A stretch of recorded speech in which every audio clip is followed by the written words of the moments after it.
I was a woman who smelled of bread and books, a librarian who knew the names of every child in town. My house was quiet, my garden green, my world predictable. Everything changed because of one unread text message, a tiny moment that became a crack in everything. When his hands closed around my throat, I saw not only his face, but my own mistake. Years of patience, fear, and hope. I did not die that night, but to survive, I had to become someone else. And that someone else was the one who sat behind bars, carrying a stranger's verdict and my own shame.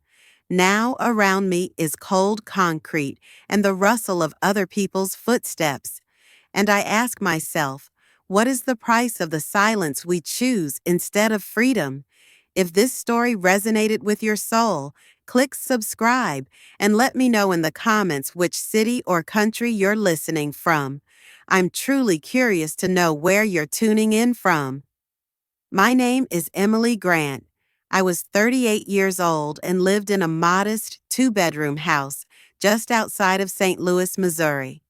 I worked as a librarian in the small branch on the corner of Maple and Fifth, an old brick building that smelled like damp paper and quiet.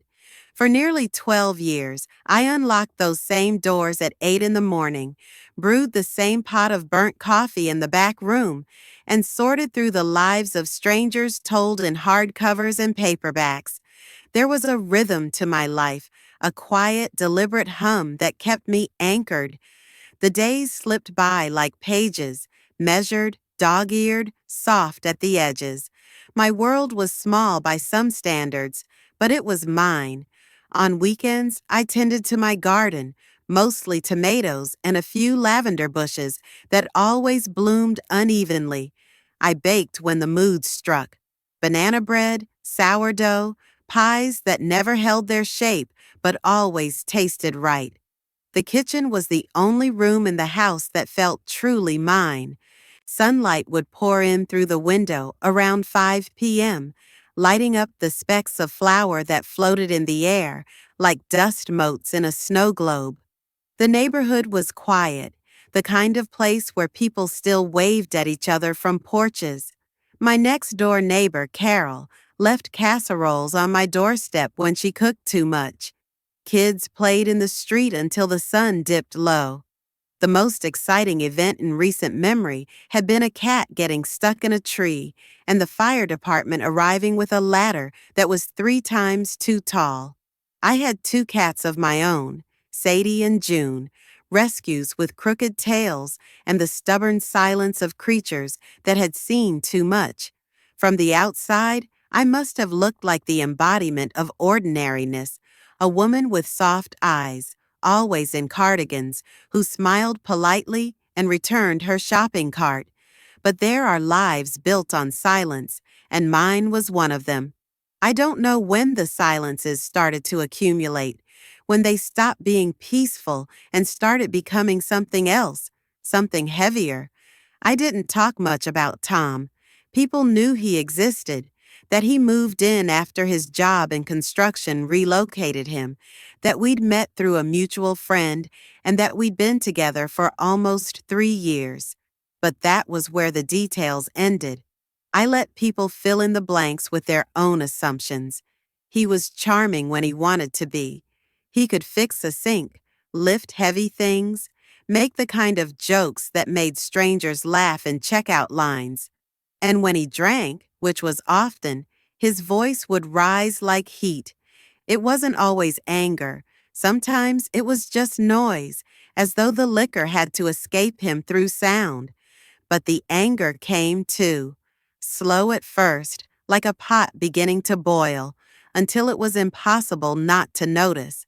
I had learned to read the signs, the slump of his shoulders, the speed of his footsteps, the way he looked through me instead of at me. He never hit me in the beginning. He shouted. He threw things, keys, cups, the remote control. He would apologize, tell me he was tired, that work was stressful, that I didn't understand what it meant to be a man trying to stay afloat. I nodded. I made excuses when people asked about the noise, when someone spotted the bruise on my wrist, which I explained away as clumsiness. There's a strange kind of pride in pretending everything is fine. It feels like control, even when it's the opposite. I had become a master of pretending. I still went to work, stacked books, helped children find stories about dragons and detectives. I smiled when people spoke to me. I remembered birthdays, sent thank you notes, paid my bills on time. On the surface, I was functioning, but underneath, something was cracking. It was slow and soundless, like ice splitting on a lake, invisible until it broke open. The worst days weren't when Tom yelled. The worst were the quiet ones, when he said nothing at all. He would walk past me like I didn't exist, leave for hours without explanation.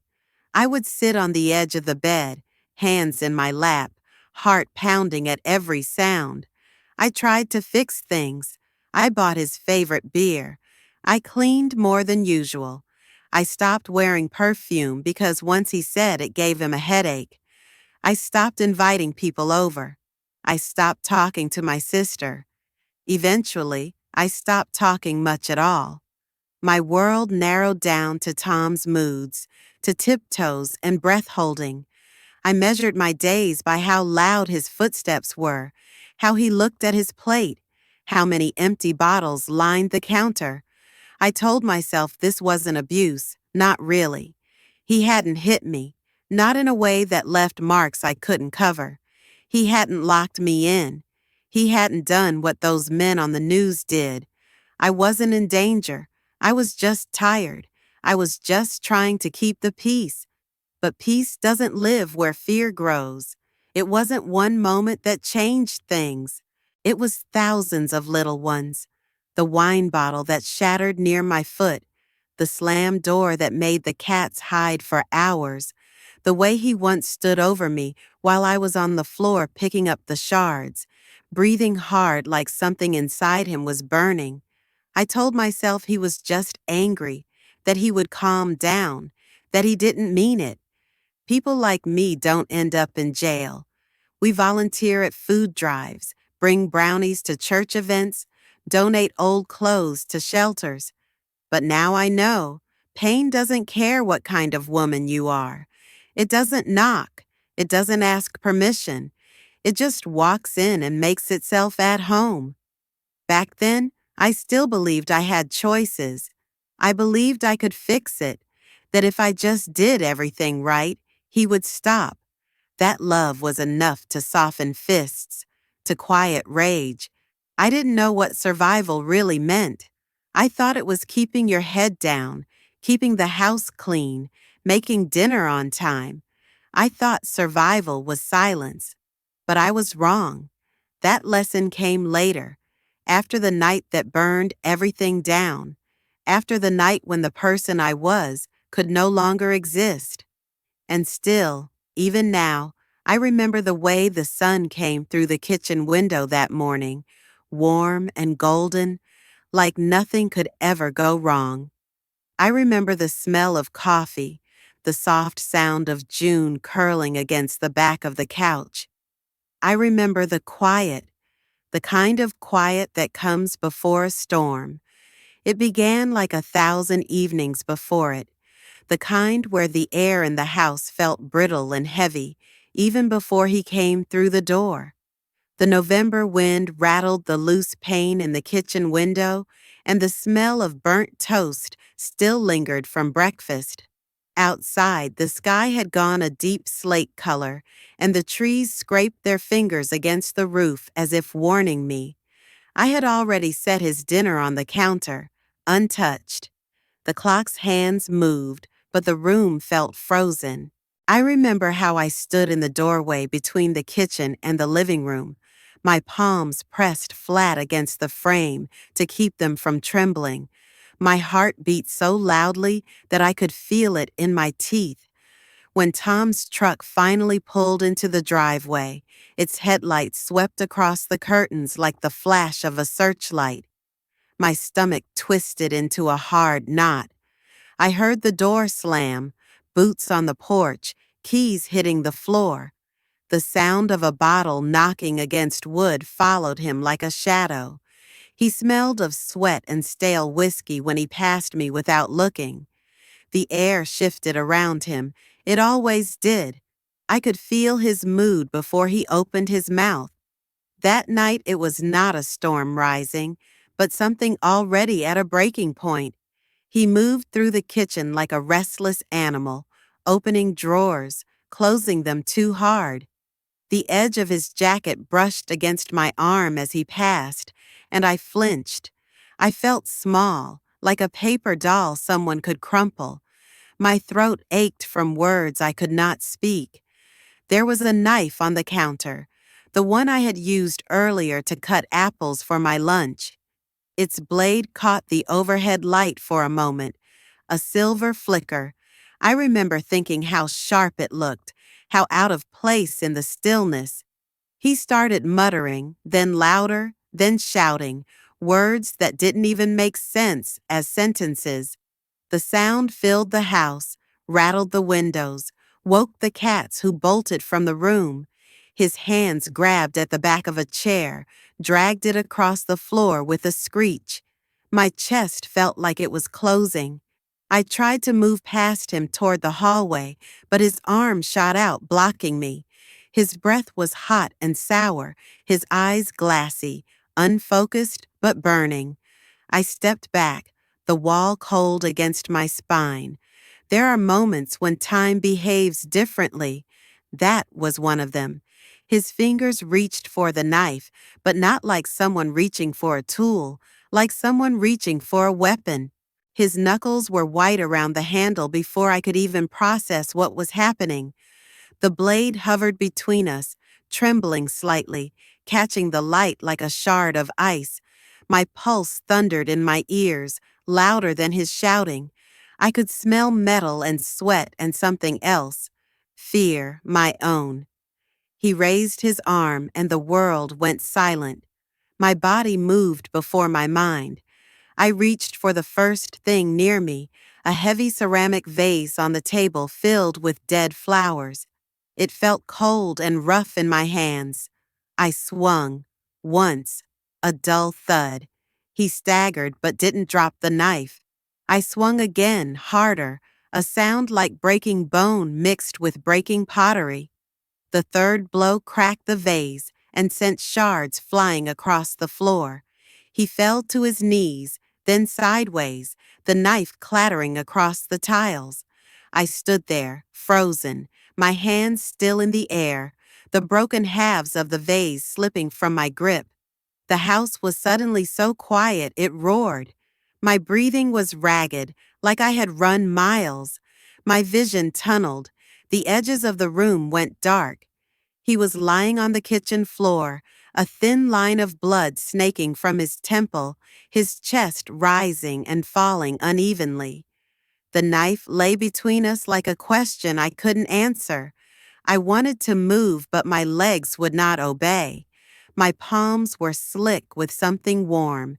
It took me a moment to realize it was blood, not mine. The clock on the wall ticked steadily, cruel in its normalcy. Somewhere outside, a dog barked. The refrigerator hummed. Inside me, everything screamed, but no sound came out. I remember the smell, sharp, metallic, mixed with the earthy scent of the flowers that had spilled onto the tiles. I remember thinking of the apples I had sliced earlier, how their pale flesh had browned in the open air. I crouched down, not even knowing why, and reached for him. His eyes flickered open for a moment, glazed but alive. A gurgling sound escaped his throat. My hands hovered inches above his body, not touching, not pulling away. I wanted to call someone, but who? The phone sat on the counter, its black screen reflecting my face, wide-eyed, mouth open, a stranger staring back. My heartbeat drowned out every rational thought. The kitchen felt like a stage set for a play I had never rehearsed, where I had been thrust into a role without lines. Then the noise from outside reached me. Voices, muffled but urgent. A neighbor shouting something. The slam of a car door. Sirens far away, then closer. Red and blue lights flickered across the window, casting the room in shifting colors. I stayed crouched on the floor, my hands sticky and trembling. The knife glinted under the harsh kitchen light, its blade smeared. I thought of wiping it, of hiding it, but I couldn't move. I just sat there, the weight of the moment pressing down on me, heavier than the vase had been. The front door opened without warning, boots pounding against the hardwood. Commands barked, but my ears refused to translate them into meaning. Bright beams of light cut through the room, blinding me. Hands grabbed my arms, lifted me up, pinned them behind my back. Cold metal circled my wrists. My knees gave out, but they held me upright. The sound of my own breath was a rasping animal noise I didn't recognize.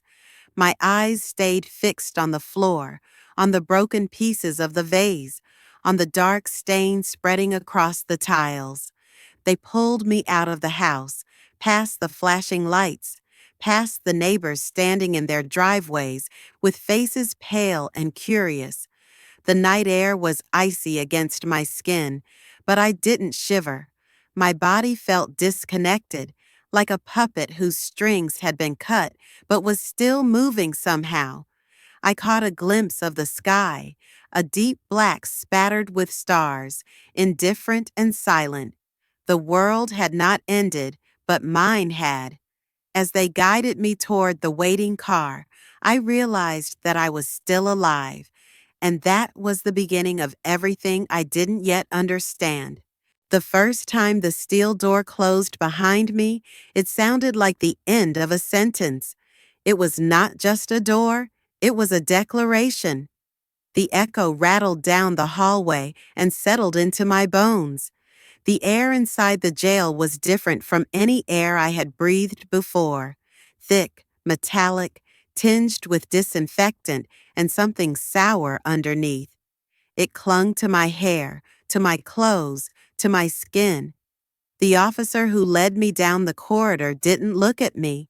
His boots struck the floor with mechanical certainty. My own feet felt like they were made of lead. Each step was a surrender. They took everything that had belonged to me. My sweater, my shoes, my hair tie, my phone. In exchange, they gave me a thin orange jumpsuit that smelled faintly of bleach and other people's sweat. The fabric scratched at my skin, hanging loosely in some places, too tight in others.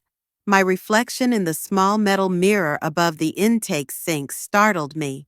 My hair was flattened from the fingerprinting. My eyes were ringed with exhaustion, my mouth a straight bloodless line. I looked like someone halfway erased. The booking process was a blur of numbers and forms. They spoke to me in a language of codes and procedures, but not one word was meant for me as a person. My name became a string of digits. My fingerprints rolled onto cards. My photograph taken without warning. The flash bleaching me into a stranger. When they asked questions about allergies or medications, I answered with a voice that sounded far away, like someone speaking through water. I clutched at the edge of the counter to keep myself upright. Around me, other women moved in slow, resigned patterns, waiting for the next instruction. Their faces were closed doors. When they finally led me to the pod, the noise hit me like a physical force. Voices overlapped in a constant low roar, shouting, laughing, crying, murmuring, the clang of metal trays, the thud of doors, the hollow echo of footsteps on concrete. It smelled of instant coffee, sweat, shampoo, and old anger. The fluorescent lights hummed, a sound that vibrated behind my eyes. The space was both too big and too small, full of corners where shadows collected. Everything was either gray or a tired beige. Even time felt painted over in dull colors. My cell was a narrow rectangle of cinder block, two bunks bolted to the wall, a stainless steel toilet in the corner, a thin blanket folded at the end of the lower bed. No door, just bars. When I stepped inside, the temperature dropped a few degrees. I touched the wall. It was cool, almost damp. The mattress sagged in the middle and smelled faintly of soap that couldn't scrub away the years of bodies that had lain there. I sat down and the springs gave a weak groan. For a long moment I stared at my hands, the same hands that had stacked books, baked bread, held cats. They looked older now, as if they belonged to someone who had already lived 2 lifetimes. The hours in that place did not pass like hours. They stretched and folded back on themselves, a loop with no edges. Morning arrived with the crash of doors opening and a guard's voice barking numbers. Breakfast was a tray of pale food, swallowed quickly in a room where nobody made eye contact. Showers were brief and exposed, the water either scalding or freezing. At first, I tried to keep track of days by scratching tiny marks on a scrap of paper from the commissary. By the second week, the marks blurred into a meaningless grid. I stopped counting. At night, the noise did not stop. It only changed its tone. Some women cried into their pillows. Others whispered across the aisles. Somewhere a television droned on, with the volume turned low, a flickering blue glow spilling out of a common room window. My bunkmate, a wiry woman with tattoos up her neck, lay with her back to me and breathed in a slow, steady rhythm. I lay awake staring at the underside of the upper bunk, following the faint graffiti carved into the metal. Names, dates, prayers, curses. I traced them with my eyes as if they could tell me how to survive. The rules of this new world were not written on paper. You learned them by watching. Who sat where, who you could look at, and who you could not. How to keep your body small in the corridors. How to make your voice firm but not challenging. I learned quickly. I walked with my eyes forward, shoulders slightly rounded, hands tucked close to my sides. I said little. Silence became my currency. It was the only thing I had left to trade. What I hadn't expected was the way guilt and survival intertwined. The guilt was a living thing, pressing against my ribs, following me from cell to yard to chow hall. It spoke to me in the hum of the lights, in the squeak of rubber soles on polished floors, in the slam of doors. It told me I deserved to be there. It told me I should have left sooner. It told me I should not have fought back. At the same time, another voice, quieter but steady, whispered that I had been trying to live. The two voices circled each other like predators in a cage. In the yard, surrounded by chain-link fences topped with razor wire, the sky seemed impossibly far away. It was the only place where the air moved freely, but it felt no less like confinement. Women walked in slow circles, eyes cast down, lips moving silently. I joined them sometimes, counting my steps, inhaling the smell of cut grass mixed with diesel from the generators. Overhead, birds landed on the fence and flew off again. I watched them with a hunger that surprised me. I tried to create small rituals to keep from dissolving completely. I folded my blanket with precision. I washed my hands until the skin cracked. I organized the few items I was allowed, a toothbrush, a comb, a tiny bar of soap, into neat rows on the metal shelf. These small acts were like breathing. They reminded me there was still a person inside the uniform, even if she was fading. Yet every night, when the lights dimmed slightly but never fully went out, I felt the weight of what I had done settle over me like another blanket. I could not touch it or name it, but it was there, heavy and cold. The cell around me would shrink until it felt like I was being pressed into the wall, until my heartbeat became the only sound in the universe. In those moments, I realized that prison was not only bars and concrete, it was also memory. It was also shame. It was the echo of your own choices filling a room too small to hold them. And still, beneath all of it, something inside me resisted. It was not hope exactly. Hope felt too bright for that place. It was more like a faint pulse, a stubborn ember that refused to go out. It kept me moving through the routines, kept me breathing in the stale air, kept me standing in line for meals, kept me watching the sky through the narrow window above the sink. I didn't know what it meant or where it would lead. All I knew was that it was there, a quiet thread pulling me forward, even as everything else tried to erase me.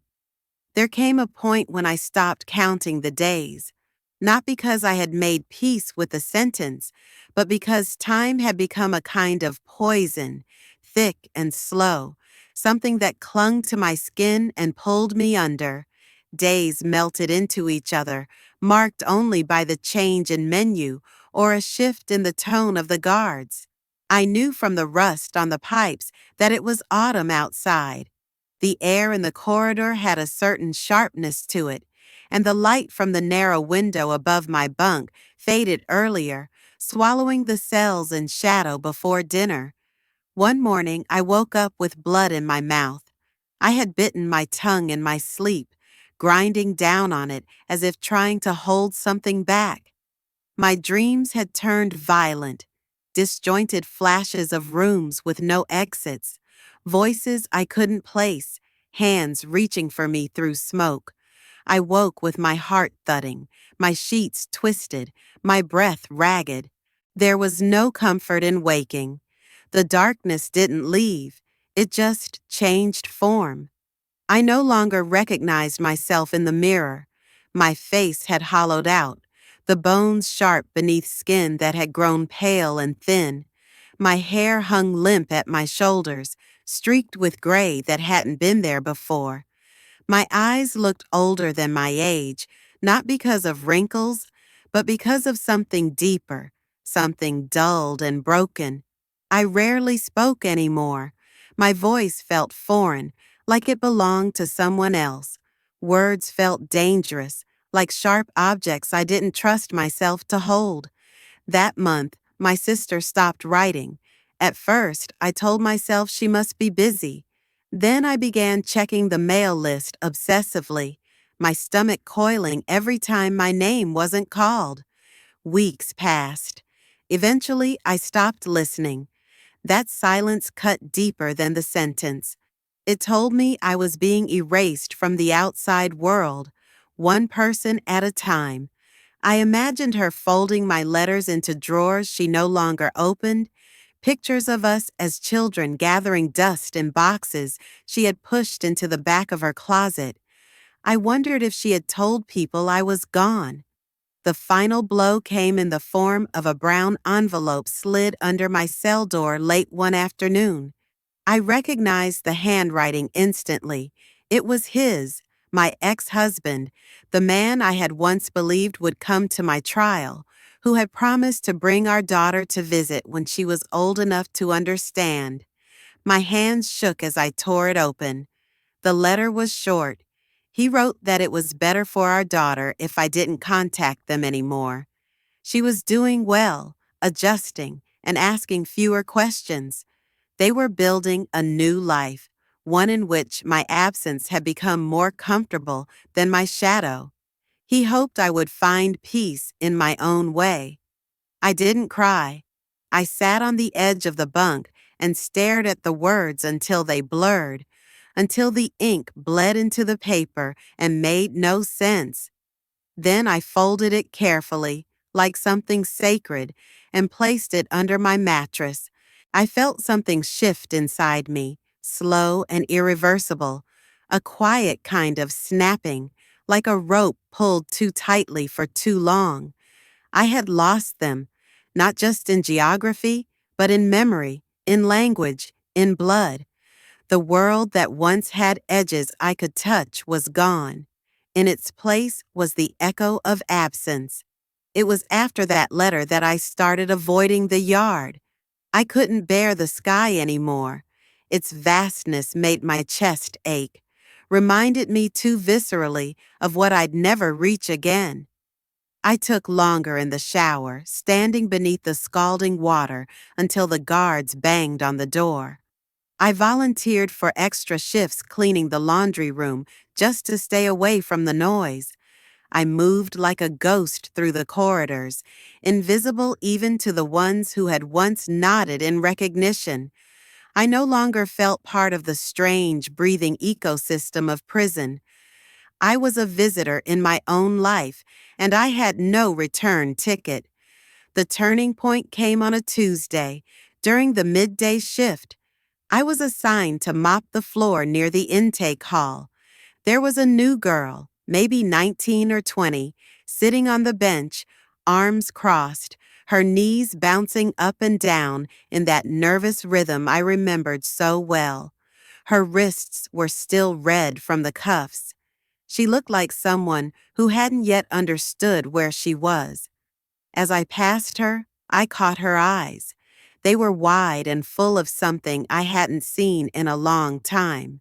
Pure, wild fear.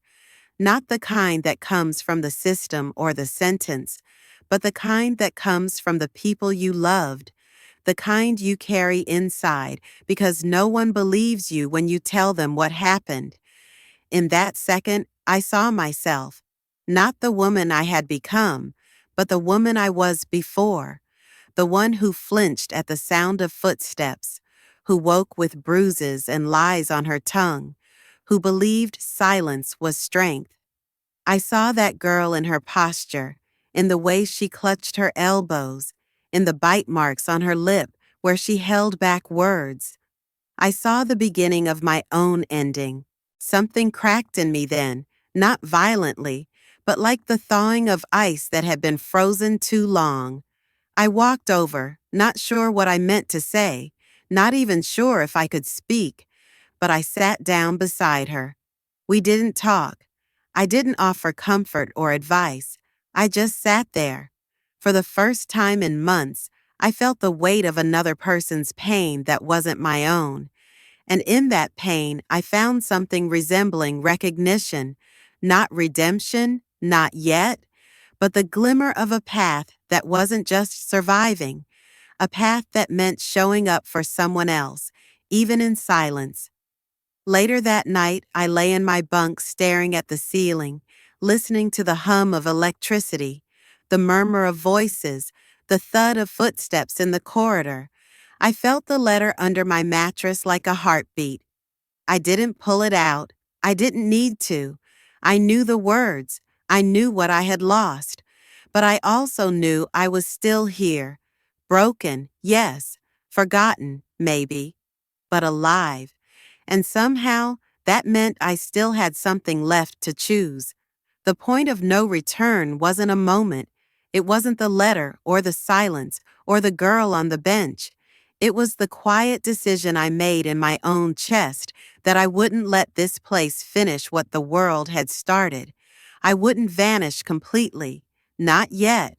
Not without trying to become something more than the sum of what had been done to me and what I had done in return.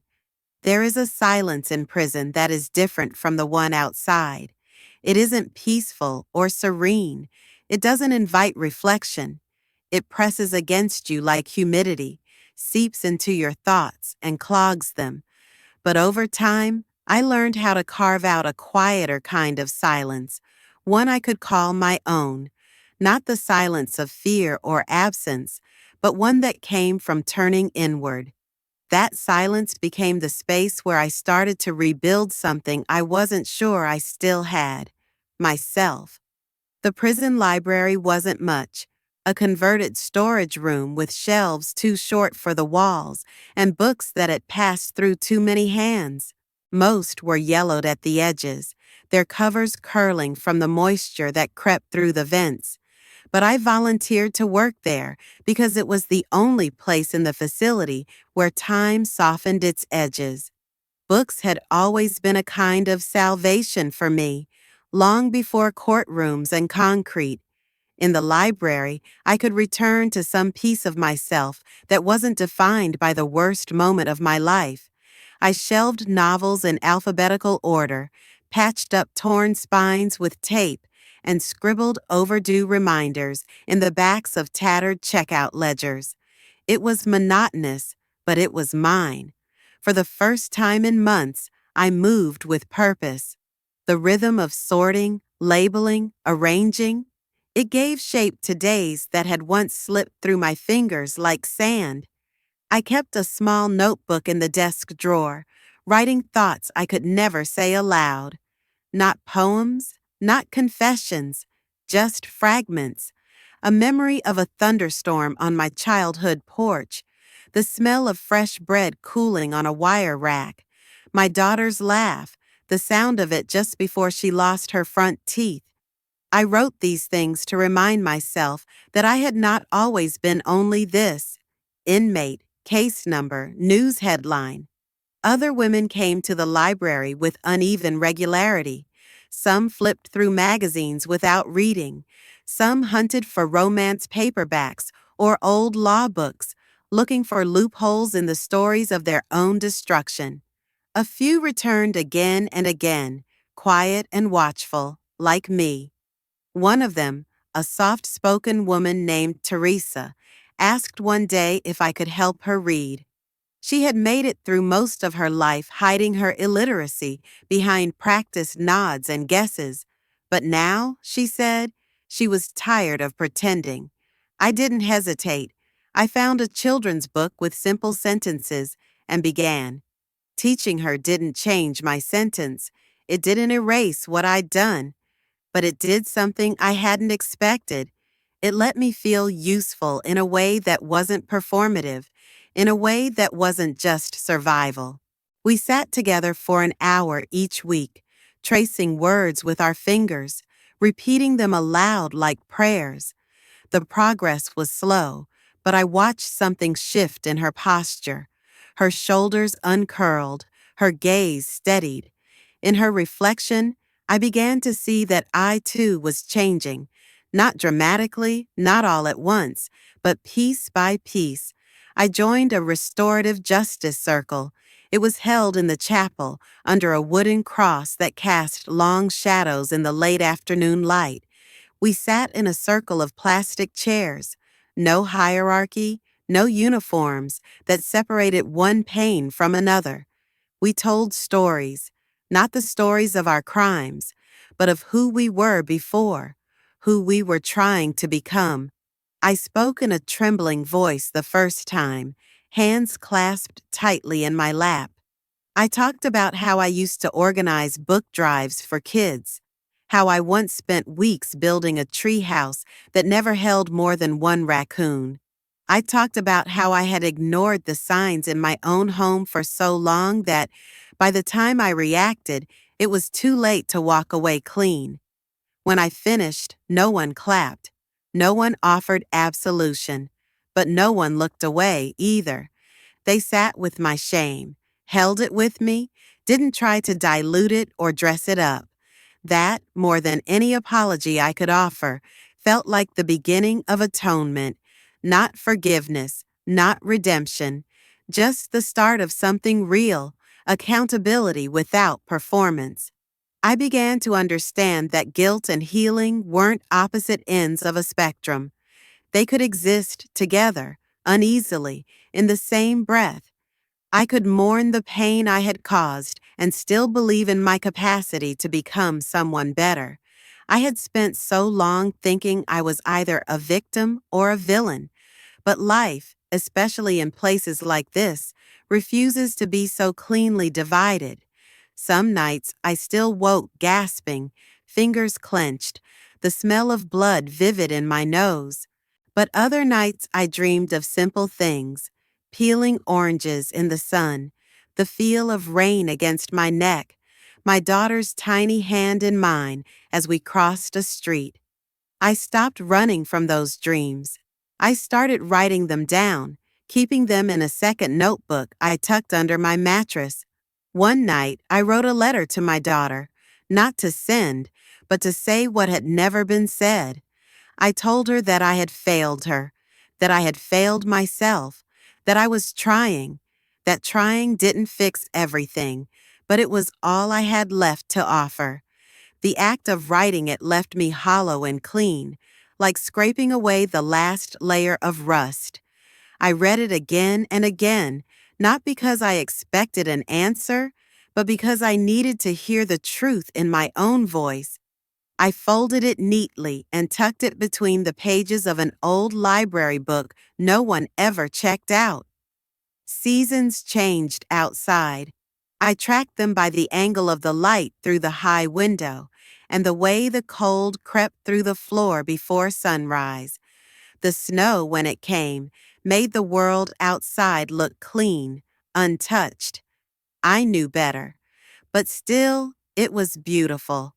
Sometimes beauty mattered, even in the most broken places. Sometimes that was how you knew you were still human. By the time I had served 4 years, something in me had settled, not in resignation, but in quiet defiance. I no longer wished for erasure, for the past to be undone. I began wishing for the strength to carry it differently, to own it without being owned by it. I didn't need to be free yet to feel the first glimmer of freedom. It came in moments, the smile of a woman who had once spat in my direction, the slow, halting words of Teresa reading her first full sentence, the absence of nightmares for one whole week. I wasn't waiting to be saved anymore. I was no longer trying to disappear. I was trying to become. That was my work now, my punishment, my prayer, my form of redemption. Not the kind given by courts or forgiveness from those I had hurt, but the kind I could build with my own hands, inside a space no cell could contain. The kind that begins quietly, with a whisper, and grows, stubborn and slow, like a seed pushing through concrete. The gates opened on a Tuesday morning, the kind of morning that looked deceptively gentle, thin light filtering through the haze, the sky neither blue nor gray, but somewhere in between. I stepped across the threshold with a paper bag in my hands, filled with my release forms, a pair of second-hand jeans that no longer fit, and the same worn sneakers I had worn when I arrived. They pinched my toes now. Time had changed even my feet. The guard didn't say goodbye. He just nodded once, barely looking at me, and turned back to his clipboard. I stood there, the cold air slipping under my collar, and realized I didn't know what to do next. The world beyond the fence looked like a painting, flat, unreal, too bright. There were cars in the parking lot, their metal shells glinting in the light. A bus stop down the road. Trees stripped bare by winter. No one was waiting for me. I took my first steps like someone learning to walk again. The sidewalk felt too wide, the sky too tall. Every sound was sharper than I remembered. The low growl of a diesel engine, the flapping of a pigeon's wings, the crackling of leaves underfoot. I walked slowly, afraid I might dissolve into the air if I moved too quickly. I made it to the halfway house in the city by noon. A woman at the front desk handed me a set of rules, a schedule, a key that didn't unlock privacy, only a shared room with a cot, and a stranger who smelled like old cigarettes and peppermint gum.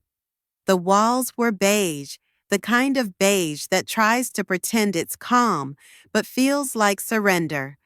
I unpacked what little I had onto a narrow shelf and sat on the bed, waiting for the weight of freedom to feel like something other than disorientation. No one tells you how loud life is after prison.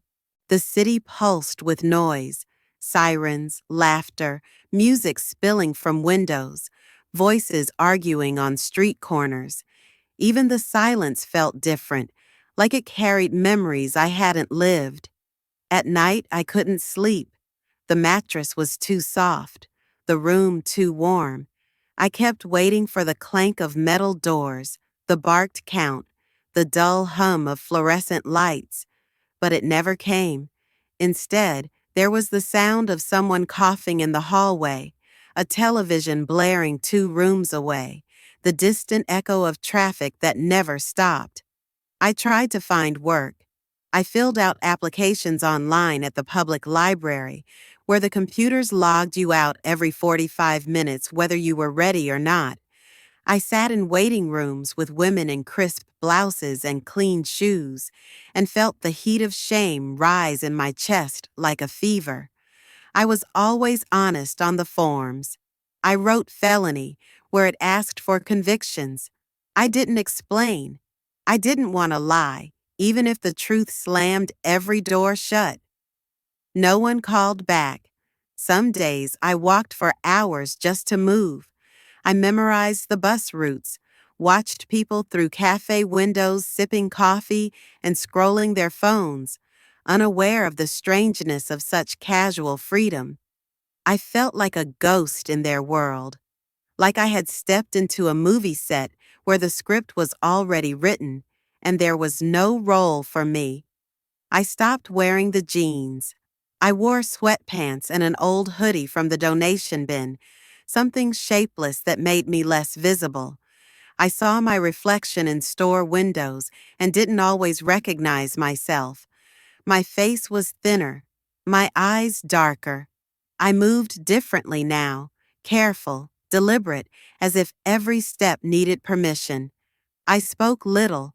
I avoided eye contact. I flinched when someone raised their voice or laughed too loudly. My body was free, but my mind still lived behind bars. I wrote letters I never sent. One to my sister, apologizing for the weight I had become. One to my daughter, telling her that I thought of her every time the sun touched my face. One to the woman I used to be, asking her if she could forgive me for letting her die. I folded them neatly, placed them in a shoebox beneath the cot, and never opened them again. One afternoon, I walked past a bookstore with a help wanted sign taped to the door. It was a small place, tucked between a nail salon and a pawn shop, the kind of store where the aisles were too narrow and the floors creaked. I went inside without thinking. A man behind the counter looked up, his glasses sliding down his nose.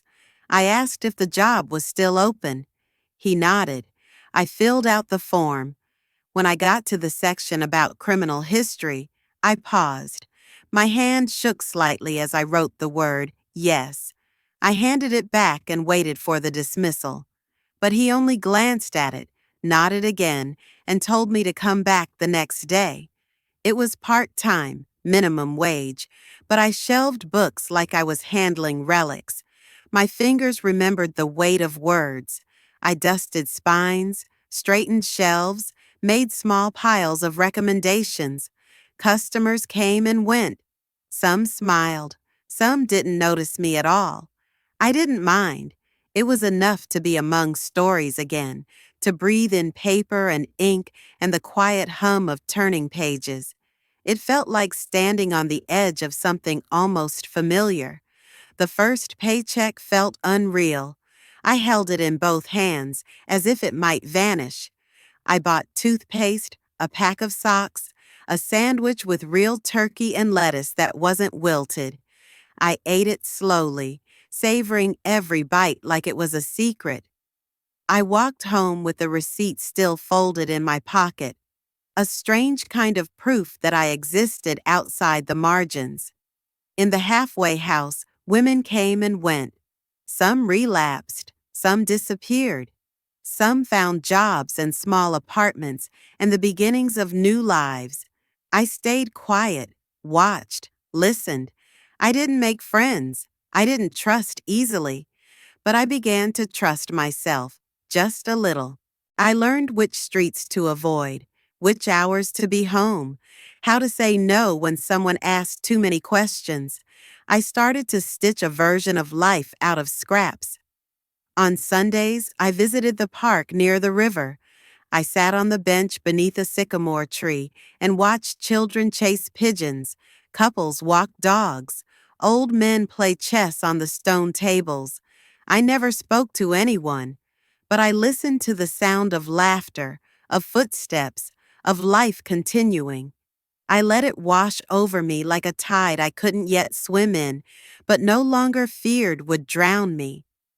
One morning, the light through the window fell across my hands in a way that reminded me of the past, of coffee mornings, of garden work, of sunlight on flour-dusted counters. I stared at the dust dancing in the air and thought, I am not healed, I am not whole, but I am not gone. Freedom didn't feel like flight. It felt like limping forward on shaky legs. It felt like looking both ways even when the street was empty. It felt like carrying the weight of everything I had done, everything I had lost, and still choosing to wake up and try again. Some days I still dreamed of that night. Some days I woke up gasping, hands clenched, heart racing. But there were other days, too, days when I remembered how to laugh, quietly, to myself, days when I bought a book and wrote my name inside the cover, days when I looked at the world not as something I had been cast out from, but something I might slowly re-enter. I didn't expect forgiveness. I didn't seek redemption in anyone's eyes, but my own. What I sought was space, a quiet corner of the world where I could learn to breathe without apology, a place where the past still lived inside me, but no longer dictated every step I took. That was freedom, not loud, not clean, not triumphant, but real, and finally, mine.